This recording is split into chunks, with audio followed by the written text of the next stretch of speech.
got like a kernel. And I know. It's okay. I'm gonna get it one day. One day. So dope. So do you do a full video about glitches like how you showed at the beginning? It seems pretty interesting. There are few things more complex in this world. Here we go. Here we go. I don't make videos like that specifically talk about glitches and reality and what's real and what's not. Like, I could talk about shit like this for hours. Granted, I don't even react to like stuff like this. I mean, sometimes sometimes I do, but like, it's not often. But I do watch videos like this, and so to have a video talking about something that I watch pretty often, this video might be a little long, cause I might get a little talkative. Like, I don't know. I feel like the government is controlling the weather. I'm just saying. I don't think the moon landing was real. That's all I'm saying. It was just saying. But I don't know, like, it could all be real, like, Jesus. Than reality itself. It may be impossible to ever fully understand it, yet we are subjected to it every second of every day. It quite literally is our entire existence. Defined, reality is the sum of all that is real or existent within a system. Oh no. But what happens when, in a split second, an event occurs that breaks the rules of that system? I'm saying. The rules that should be unbreakable. Black Mirror type shit. What happens when reality glitches? I am privileged to be here today. We've seen it happen before with things like the Mandela effect and doppelgangers, and all that's really interesting to me. But there's something that interests me more. And that's the idea that if the reality around us can glitch, maybe so can we. Oh no, I'm not glitching. It's an idea that we've touched on before in my Backrooms video. You're going about living your daily life when suddenly the world around you changes until it's... Man! Yo, I be thinking about shit like, what if one day you walk, like, what if like, one day, you leave the house, you leave your front door like a normal, you go to work or whatever, like it's a regular thing, right? And just like, you've been going to work, leaving your front door for 5 years, right? You don't think about it. It's just, you just do it. You wake up, get yourself together, put on your work clothes, and you leave your house and you leave the front door and you go to work.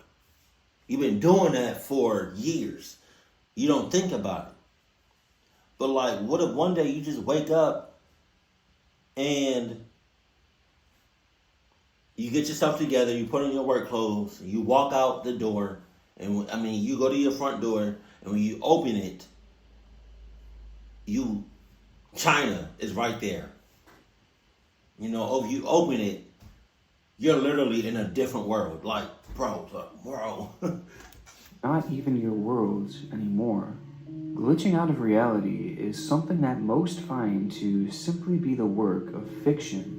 But on some occasions, these real-world malfunctions may have actually happened, with some stories going past any rational explanation. And James Tedford is about to become our first example. What you talking about? It's such a comfort to take the bus. And the man who keeps his eyes closed. Mystery? There's really no mystery. It was a snowy day in St. Albans, Vermont, in the winter of 1949, as people piled onto the public bus headed for the town of Bennington. On board, the bus was nearly filled with people, with one being a man named James Tedford.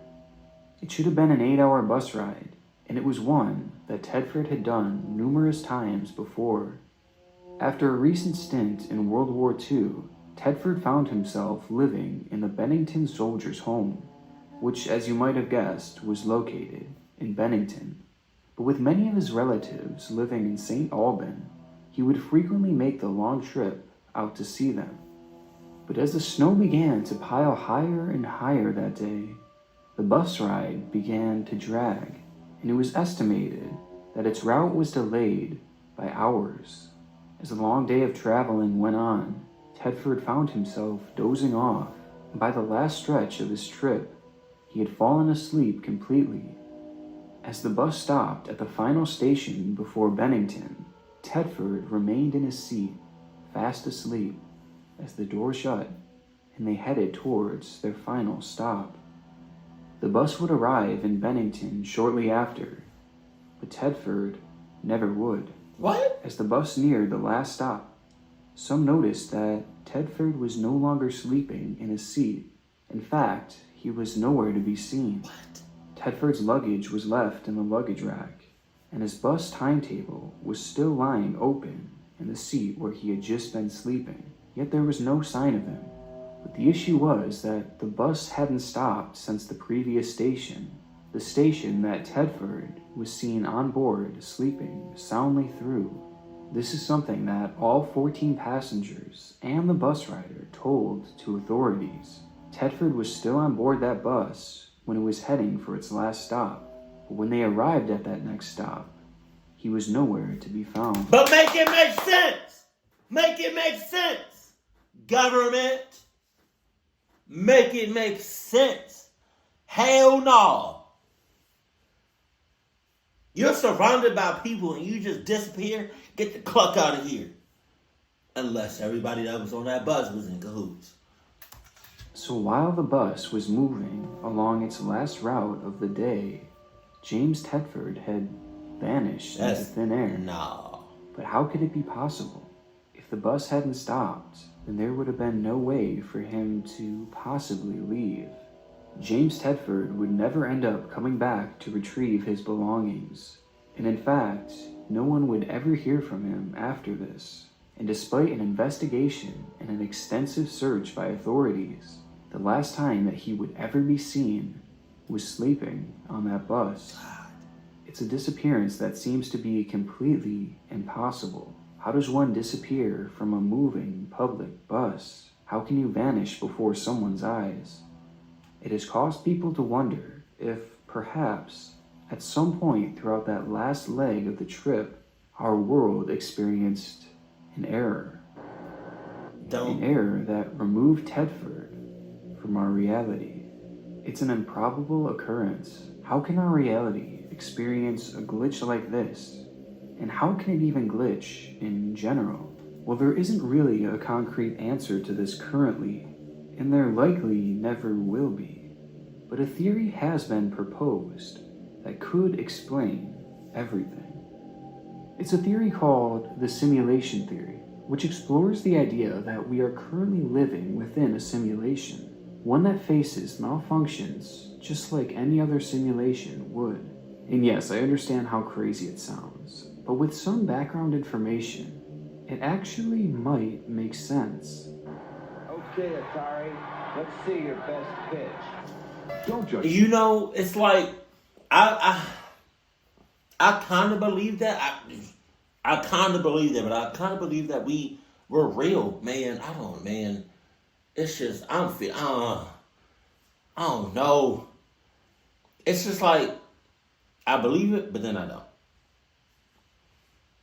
And if I was to see some shit like a glitch or something that don't seem right or don't seem normal or seem out of this world, like if I just saw somebody disappear right in front of my eyes, I'm gonna go from like 50% to I will 100% believe we're in a simulation. It's like you know, like with the paranormal activity. Like you tell me you see a ghost, all right, fine, I believe you. But like, if you tell me that somebody just disappeared right in front of you, I might have to check that out in person. You know, because I don't. Like, all them 14 people that was on that bus that saw him disappear, or the people that seen him disappear on that bus, it's just like, it's one thing to say that we live in a simulation, but to actually see some shit go down, that's different. Watch television tonight. Play it. 40 years ago, look back and see what our video games used to look like. And now compare them to what we have today. The growth in our computing technology has happened at such an incredibly high rate, and from this point on, technology will only grow more and more. We went from hitting a ball back and forth to simulating our own little worlds within less than 50 years. And on the timeline of our existence, that's such a minuscule bit of time. So assuming that humans will remain living for thousands and thousands of more years, and let's imagine how advanced the technology will become. I mean, at some point, our technology will get so advanced that our computers and games might be able to replicate free will, which means the non-player characters within a game will be so advanced that they can make their own decisions, have emotions, and be able to touch and feel things. This would be the equivalent of them having their own mind and gives them the ability to think for themselves. Once that happens, then the game or simulation is their reality.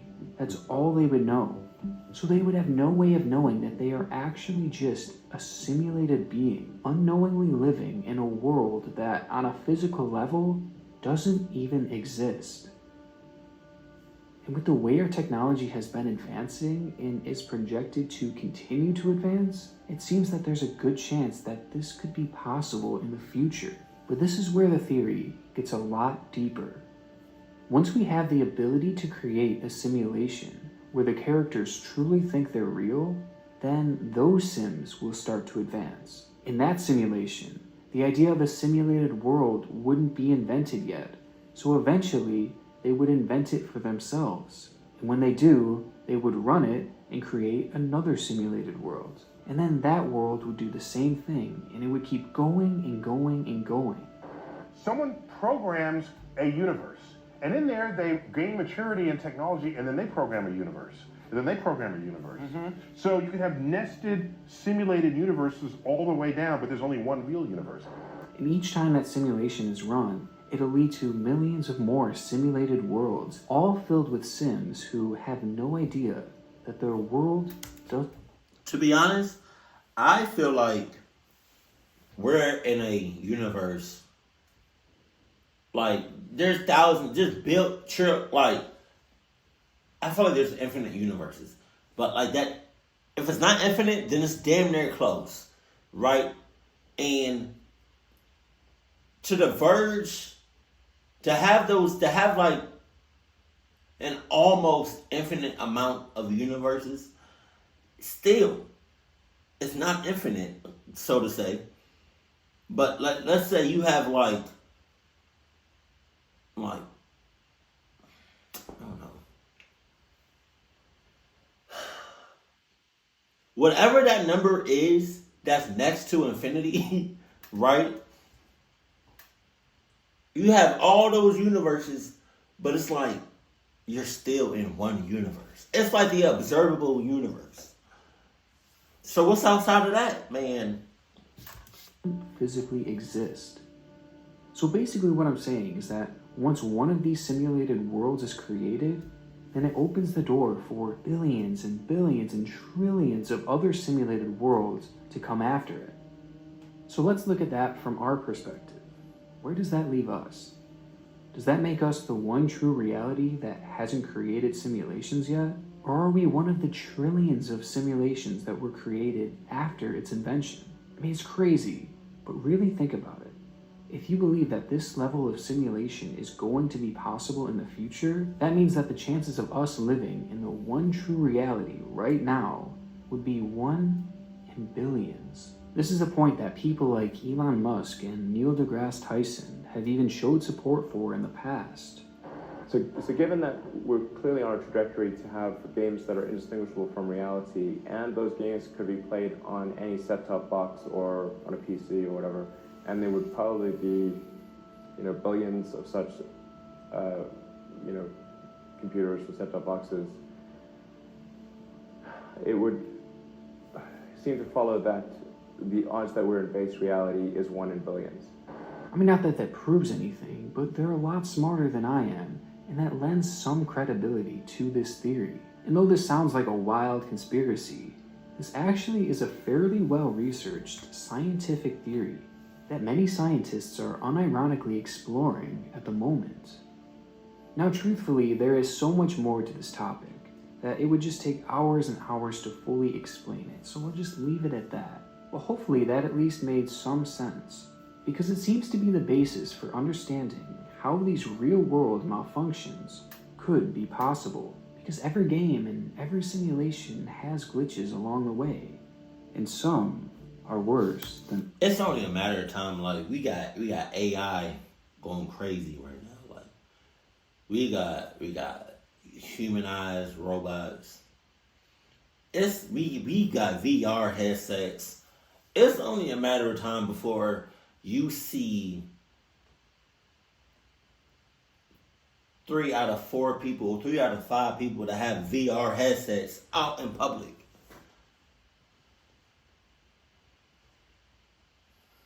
Jesus, man. I feel like we just living in a Black Mirror episode. Jesus Christ. Black Mirror kind of creeped me out a little bit. I'm not gonna hold you. Oh my God.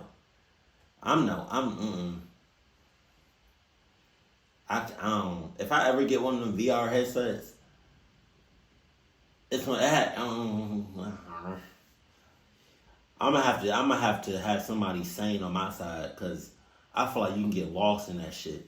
And what if they make the battery like,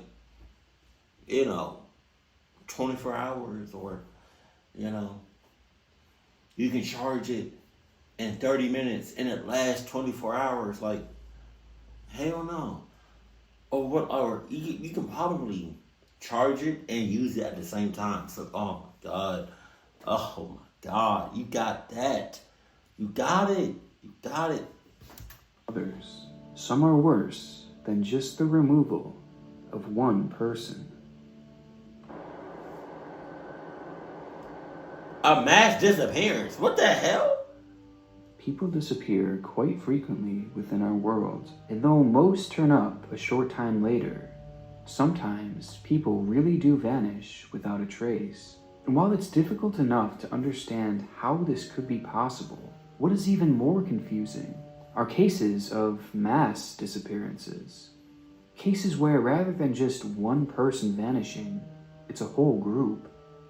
It's not something that commonly happens, but when it does, it often defies all logical explanation, with perhaps one of the earliest recorded examples of this being the Roanoke Colony. It happened all the way back in 1585, when European settlers established a colony on the island of Roanoke, but almost instantly, the settlement began running into issues. For starters, they failed to ever gain peaceful relations with the Native Americans in the area, plus the resources.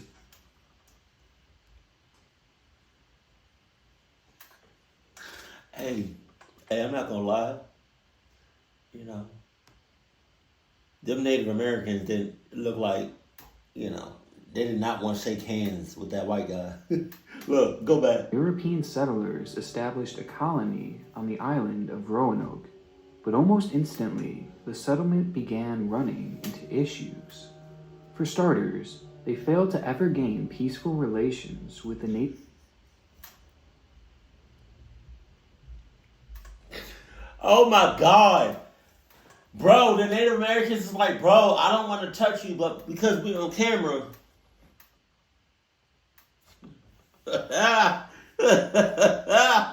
Oh man. Oh my God. It was like, yo. The Native Americans probably talking about, yo.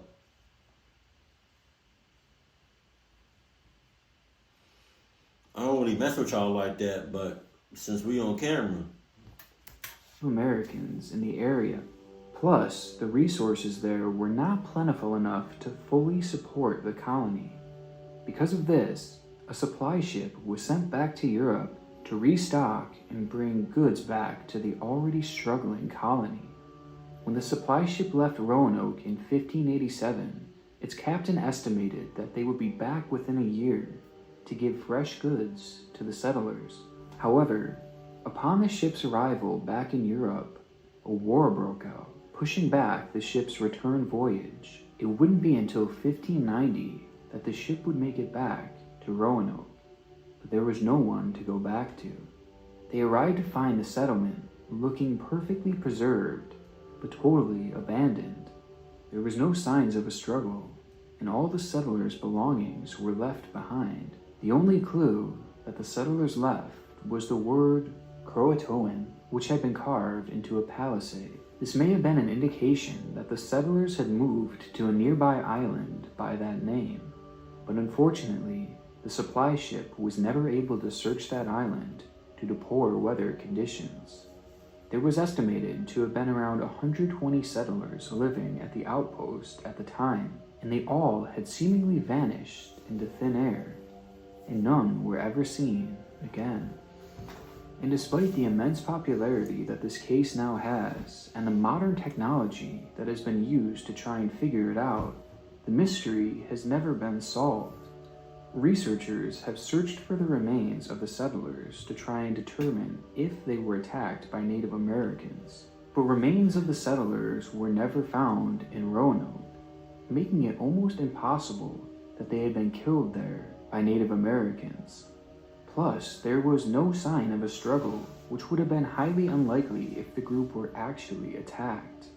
Researchers have also searched the area of Croatoan, but again, no remains or even any artifacts were found that could have proved that the Roanoke Colony had actually moved there. There are currently companies set up entirely to help in solving this case, yet nothing has come of it. And based off of what I've read, it doesn't appear that they have discovered a single piece of conclusive physical evidence. It's really like this group just dropped off the face of the earth. To this day, there remains dozens of theories to try and explain this event, but no one has pieced it together. With this in mind, many have come to the conclusion that this was another example of a major reality glitch. Maybe some kind of error within our simulation caused the colony to be wiped from existence. And though one might think that something like this could never happen in this day and age, that's actually far from the case. Malaysian 370, contact estimate 120.9. We're seamlessly connected than ever to every corner of the world. This flight right here freaked me the hell out. It's estimated that over 44,000 flights take off and land each day throughout the world, delivering in total roughly 2.7 million passengers. And typically, these flights go off without a hitch, as the vast majority of them make it back safely. And when the passengers boarded Malaysian Flight 370 on March 8th of 2014, they would have had no clue that they were about to become the exception. Breaking news tonight, a Malaysia Airlines flight with 239 people on board, including 4 Americans, has gone missing. Flight 370 took off from Kuala Lumpur at 12:41 a.m. and was headed for Beijing. 227 passengers were on board, as well as 12 crew members. As the flight entered Vietnamese airspace, the plane's pilot radioed in to air traffic control with these chilling words.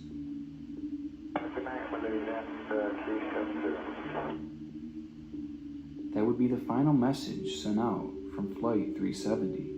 The plane would go on to disappear, along with all 239 people on board. To this day, neither the plane or its complete wreckage has ever been found. That's insane. And despite there being many theories on what may have happened, there remains... I don't know what's more insane. That plane disappearing with no trace, almost no trace, because I've seen like some of the episodes on Netflix, because they did they did a series on this. Like, some scraps I think were discovered, but like for the most part, it was just, I don't know. Maybe I just didn't finish the series, but for what I can recall, from what I finished and from what I watched, it was never like fully recovered, and it's still a mystery. But I don't know what's more insane: that going missing without no trace, or all of these microphones. God damn, that's a lot of microphones. No solid conclusion as to where the plane went. Part of what makes this story so terrifying to me, as well as many others, is how a full-size Boeing airplane could just disappear. With the technology that this world has, I would have never imagined anything like this happening in a million years. And even after this became one of the biggest news stories of the decade, we still have yet to find any real evidence, any proof as to where this plane went. All eyes were on this topic. Everyone was searching for this plane, and yet it never turned up. 34 helicopters, 40 ships, even submarines desperately looking for clues.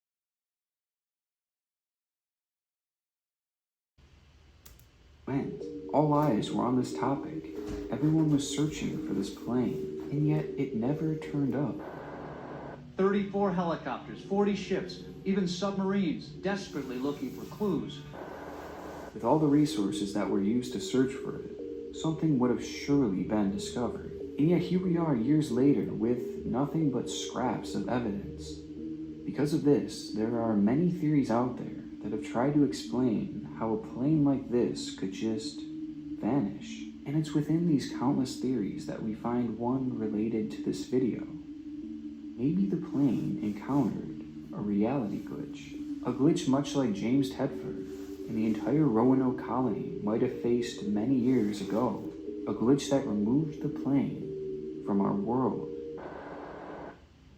Now I'm left with a ton of questions after exploring the world of reality glitches. But one question still burns in my mind. If all this is true, and people and things can really glitch out of our world, then where do they go? I'm saying. Would that person just cease to exist? Or would people survive the glitch and find themselves in some sort of other reality? Perhaps they glitch into an area outside of the map, an area that wouldn't be rendered by the simulation. If it truly wasn't rendered, then maybe the area would just be a void, an endless plane of darkness and nothingness, an area that you would be permanently stuck in, surrounded by nothing, alone for the rest of your eternity. My ass. I'm not It's just a horrifying thought, and for that reason alone, I hope that none of this is true. I'll be damned if I'm home, if I'm alone. It's just in the void of darkness after death. Oh my God, my ass. I refuse. Hell no. So like I said, like I believe more. I believe in. There's a higher percentage of me believing that that this world that we live in the universe and the galaxies and the stars and all that, I believe way more than that's real than we live in a simulation. Now, not to say that I kind of believe the simulation type shit, right? But again, I would have to see that shit with my own eyes. Like, let me look up in the sky on a clear blue sky. I see a plane, not a cloud in sight, and I just see that shit disappear. That right there, 100% we're in a simulation. And let me catch that mother clucker on my iPhone. Best believe that bitch is gonna be in HD. But part of me feels like if I saw a plane just disappear and I got that on camera, I feel like the government will be right behind me in 30 seconds to be like, you coming with us and you're never going to see nobody ever again. Oh, shit. Oh, my God. It's just, I can talk about it. It's just, I can get lost talking about it and it can kind of freak me out. So that's why I don't really talk about it like that. But if y'all want to talk about it, we can talk about it. So keep it cool, keep it classy, and I love you. Stay happy. My family.